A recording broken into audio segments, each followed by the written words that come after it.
દાંતીવાડા કૃષિ યુનિવર્સિટીના વૈજ્ઞાનિકોએ હવે એરંડાના પાકમાંથી એરી રેશમ બનાવવાનું નવું સંશોધન કર્યું છે. એટલે કે જે એરંડાના પાકમાંથી ખેડૂતો આવક મેળવતા હતા તેઓ એરંડાના પાક થકી હવે વધુ રેશમની આવક પણ મેળવતા થઈ શકે છે.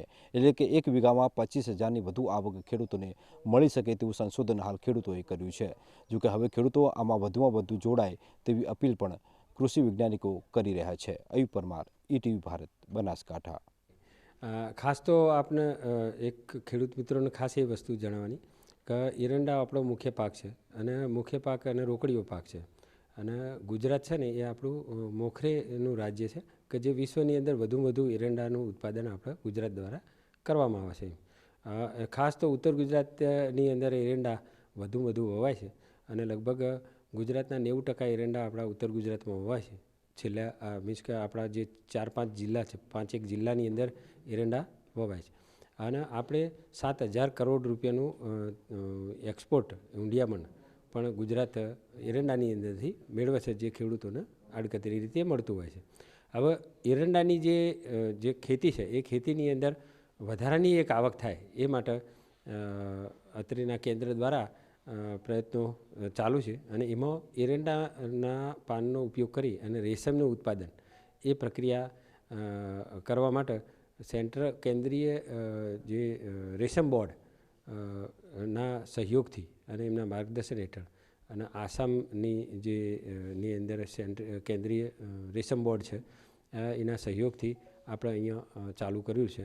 અને આજથી 2 વર્ષ પહેલાં આપણા જે કાપડ ઉદ્યોગ મંત્રી શ્રી ગિરિરાજસિંહજી ની હાજરીમાં આ બાબતનું એક પ્રોજેક્ટનું અનાવરણ કરેલું હતું અને એની અંદર રેશમ એરંડાની અંદરથી કઈ રીતે બનાવવું એ બાબતની તજજ્ઞતા હાસિલ કરવા માટે આ કેન્દ્ર અથાગ પ્રયત્નો કરી રહ્યા છે. અહીંના વૈજ્ઞાનિકો એરંડાની અંદર વધારાની આવક થાય એ બાબતે પ્રયત્ન કરી રહ્યા છે. હવે રેશમની વાત કરીએ તો એરંડાની અંદર જે રેશમ છે એ એરી રેશમ કહેવામાં આવે છે અને આ એરી રેશમ ખરું એ ગુણવત્તાની દ્રષ્ટિએ બહુ સારું છે, કારણ કે એ ગરમીને સહન કરી શકે છે અને મજબૂતાઈમાં પણ સારું છે.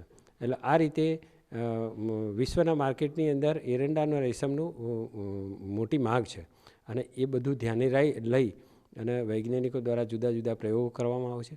અને એ પ્રયોગોની અંદર અત્રે અમે પ્રાથમિક જે માહિતી આપણે કહીએ તો અંદાજિત 20,000 થી 25,000 રૂપિયા એક વીઘે રેશમના ઉત્પાદનથી ખેડૂતની આવકમાં વધારો થઈ શકે એમ છે.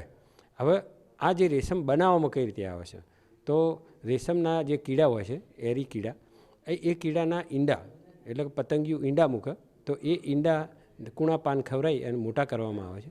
એ પહેલી વખત જે મોટા થાય એને ચોકી કીડા કહેવામાં આવે. બહુ નાના ઝીણા કીડા હોય છે અને એ ધીરે ધીરે 5 સ્ટેજની અંદર પસાર થઈ અને મોટા ઈયળો બનતી હોય છે. અને આ જે ઈયળો છે એ અંદાજિત 8 થી 10 સેન્ટીમીટર લોબી અને અંદાજિત 4 ગ્રામથી 6 ગ્રામ સાઇઝની વજનની હોય છે.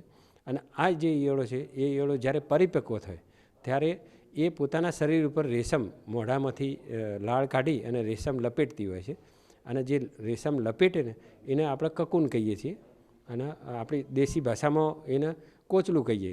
અને કોચલાની અંદર પ્યુપા હોય છે, જેમ ઈંડામાંથી ઈયળમાંથી કોસેટો એટલે પ્યુપા એટલે કોસેટો. એ જે કોસેટો છે એ અંદર સુષુપ્ત અવસ્થા રહેતો હોય છે અને પછી એ અંતે પતંગિયામાં પરિવર્તિત થાય. એટલે આ જે એરંડાનું રેશમ છે એ રેશમની અંદર એ કીડાને આપણે મારવો પડતો નથી, કારણ કે રેશમનું જે કોચલું અથવા તો કકુન છે એ કકુન એક બાજુથી ખુલ્લું હોય છે. એટલે એની અંદરથી એનો જીવ છે એ પોતે જાતે જ અંદરથી બહાર નીકળી જાય છે અને નીકળી અને ફરીથી પાછું નર માદાનું મેટિંગ થઈ અને માદા પાછા ઈંડા મૂકે છે.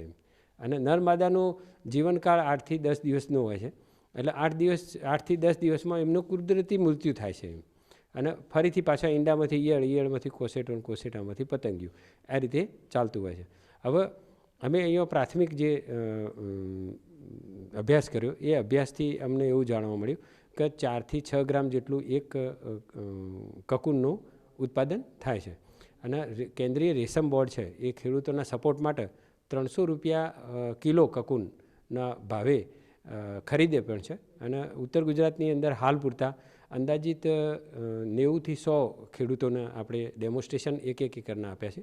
અને એમાં આપણો જે હાઇબ્રિડ GCH 7 નંબર છે એ બહુ સારો અનુકૂળ આવે એવો જોવા મળેલ છે. અને એની અંદર બીજા પ્રયોગો પણ અમે કરીએ છીએ કે જેની અંદર ખેતરની અંદર એરંડાના ઉત્પાદનમાં કોઈ પણ અસર ના થાય અને વધારામાં આપણને વધુમાં વધુ રેશમનું ઉત્પાદન થાય. એટલે એ અંદાજ પ્રમાણે ખેડૂતોને 20થી 25 હજાર રૂપિયાની આવક થાય એવું પ્રાથમિક અમારો અભ્યાસ જોવા મળેલો છે. અને આ રીતે ખેડૂતોની જે વધારાની આવક છે એ વધે અને આપણા જે ભારત સરકારના જે અભિયાન છે એ અભિયાનની અંદર જે ખેડૂતોની જે આવક બમણી કરવાની જે અભિગમ છે એ અભિગમની અંદર ફૂલ નહીં તો ફૂલની પાંખડી એ રીતે આપણે આપણા ખેડૂતો આ અભિગમ છે એ અપનાવી અને અમારી મહેનત છે એ સફળ લાવે એ આશા સાથે વિરમું છું. જય હિન્દ. ઉત્પાદન આપણે ડબલ આવક બમણી આવક કહીએ, કેમ કે દિવેલાની ખેતી તો ખેડૂત કરે છે, વર્ષોથી કરે છે, આજનું નહીં કરતો, વર્ષોથી ખેતી કરે છે. અને કે જે આ સિલ્ક આપણે કહીએ ઈવળોનું, પણ એમાં પણ લાભ થાય છે ખેડૂતોને. કઈ રીતે? કેમ કે ઈવળોનો દિવેલાના પત્તા હોય એ આપણે ઈવળમાં ખવડાવીએ તો પણ એમાં વીઘે 25થી 30 હજાર રૂપિયા ફાયદો થાય છે. અને રેશમ કહેવા જઈએ તો આપણે હાલ બહુ મોંઘું આવે છે, બહારથી આપણે ઇમ્પોર્ટ કરીએ તો બહુ મોંઘું આવે છે. અને એમાં પણ કપડો તૈયાર થયો તો આપણે કરી શકીએ. એરંડાના પાક સાથે હવે રેશમનું ઉત્પાદન પણ ખેડૂતો કરતા થાય છે. તમે શરૂ કરી છે, કેવો લાભ છે ને બીજા ખેડૂતોને શું કહો છો? હું તો કહું છું કે ખેડૂતોને કરાય, કેમ કે બમણી આવક થાય છે. વીઘે 25 હજાર રૂપિયા કોઈ સાહેબ ખોટી વસ્તુ નહીં. કેમ કે દિવેલાનો તમે પાક લો એમાં તમે પત્તા તમારે કોઈ કામ આવતા જ નહીં. કેમ કે તમે એને પછી જમીનમાં દાટી દો કે અથવા બાળી દો છો, પણ રેશમ એમાં તૈયાર થાય ને એમાં બમણી આવક ને. આ એ શોધ બહુ સારી કરી છે અમારા દેશના વડાપ્રધાન મોદી સાહેબના માધ્યમથી. અમારા મોદી સાહેબ જ્યારે કહેતા હોય છે કે ભાઈ દેશનો ખેડૂત સદ્ધર કઈ રીતનો થાય, એની આવક બમણી કઈ રીતની થાય, એ માટે અમને અલગ અલગ પદ્ધતિથી જે વૈજ્ઞાનિકો ચર્ચા કરી, અમારા દેતીવાડા યુનિવર્સિટીના એક વૈજ્ઞાનિક એક શોધ કરી છે કીડાની. એ કીડો એવો છે કે આપણા ખેતરમાં જ્યારે આપણે એરંડા વાવીએ જ છે, 90% આપણે એરંડા વાવતા જ હોય છે. અલગ અલગ એરંડાનો માપ જે ભાવ છે એ તો મળવાનો જ છે આપણે, પણ એના જે પત્તા આવે છે એ 25થી 30% પત્તા લઈને આપણે સ્ટોર રૂમ બનાવી, એ સ્ટોર રૂમમાં પત્તા મૂકી એના ઉપર કીડો મૂકવાનો આવશે. એ કીડો જ્યારે પત્તાને ખાશે એના પછી જે લાળ કાઢે છે એ લાળના માધ્યમથી રેશમ પટ્ટી રૂ ટાઈપ નીકળે છે. અને એ રૂના માધ્યમથી જ્યારે બજારમાં રૂની કિંમત 8થી 9 હજાર રૂપિયા છે. અને હેક્ટરે 90થી 80 હજાર જેવો ફાયદો ખેડૂતને થાય એવો છે.